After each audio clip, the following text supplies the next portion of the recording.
si on faisait par exemple un sondage là actuellement, si on demandait au peuple ce qu'il pense de la démocratie directe, je pense que vraiment il y aurait une majorité de gens qui seraient pour une démocratie directe, ou bien s'ils ne préfèrent pas se reposer tranquille sur une démocratie représentative. Bon, il y a un courant, il y a effectivement une demande de la part de certaines personnes, mais est-ce que la majorité n'est pas confortable plutôt dans cette démocratie représentative?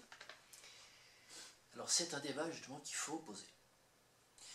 Il faut effectivement poser le débat sur le fonctionnement de la démocratie.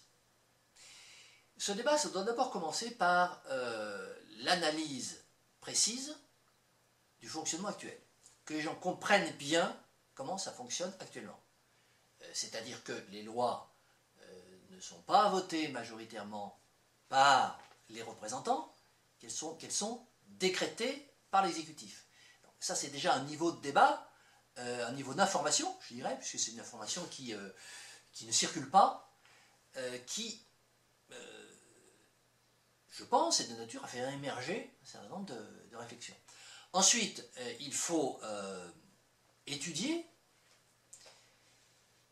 il faut qu'il y ait des intervenants différents qui expliquent, qui proposent un système de fabrication de la loi différent du système actuel. Il faut qu'on en parle, il faut que ce soit un vrai débat. Et à partir de là, bien entendu, il peut y avoir une votation, il peut y avoir un référendum. Mais encore une fois, on ne peut pas faire un référendum, et c'est justement le problème de la démocratie participative, la démocratie représentative actuelle, qui ne sait pas faire un débat public. Elle fait de temps en temps un référendum, et c'est généralement la catastrophe.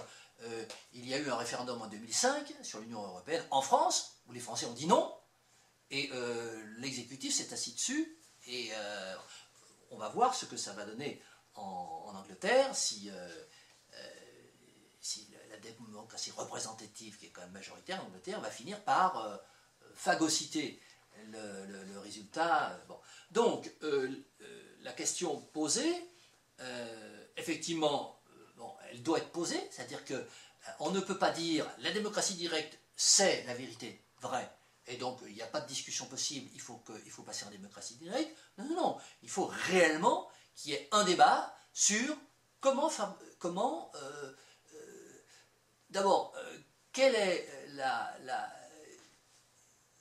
faire une analyse défectuologique du système actuel de fabrication de la loi et engager, après coup, après avoir fait cette analyse défectuologique, engager un débat sur comment la fabriquer autrement. Techniquement, comment voyez-vous l'installation de la démocratie directe? Alors, c'est, comme on l'a vu tout à l'heure, hein, c'est l'argument qui nous est opposé le plus souvent, ça n'est pas réalisable. Nous pensons que c'est réalisable, d'ailleurs dans notre programme pour une société de la précroissance, qui est un programme qui installe la démocratie directe, nous détaillons le dispositif que nous imaginons pour installer cette démocratie directe. Alors, ce serait un petit peu long de donner le détail justement de ce dispositif. Disons que les grandes lignes consistent à installer des assemblées locales, même pas régionales, mais des assemblées locales, c'est-à-dire des assemblées qui réunissent quelques milliers de personnes seulement, et répartir ces assemblées sur tout le territoire. Alors que répondez-vous à ceux qui n'ont pas confiance dans le jugement du peuple? Je leur réponds que ce n'est pas une question de confiance, que c'est une question de principe, qu'il faut qu'une légitimité soit basée sur un principe. Légitimité, c'est ce qui va faire que lorsqu'on vote une loi, personne ne va la contester après qu'elle ait été votée, contrairement à ce qui se passe aujourd'hui. Et que pour cela, il faut établir par exemple, une loi est valide à partir du moment où 60% ou 50% ou 70% de citoyens se sont exprimés positivement. Si vous avez un autre principe, Voilà ce que je réponds. Voilà, si vous avez un autre principe que celui-là, qui vous paraît plus logique, plus humain, donnez-le nous, et nous l'étudierons. Mais force est de constater qu'ils n'en ont pas. Comment organiser un débat préalable satisfaisant?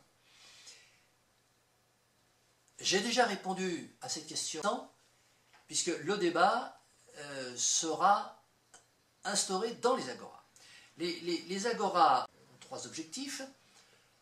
Tout d'abord, faire émerger les propositions de loi. Deuxièmement, débattre de ces propositions de loi, donc ça répond à la question comment organiser le débat préalable. Et troisièmement, procéder au vote. Donc,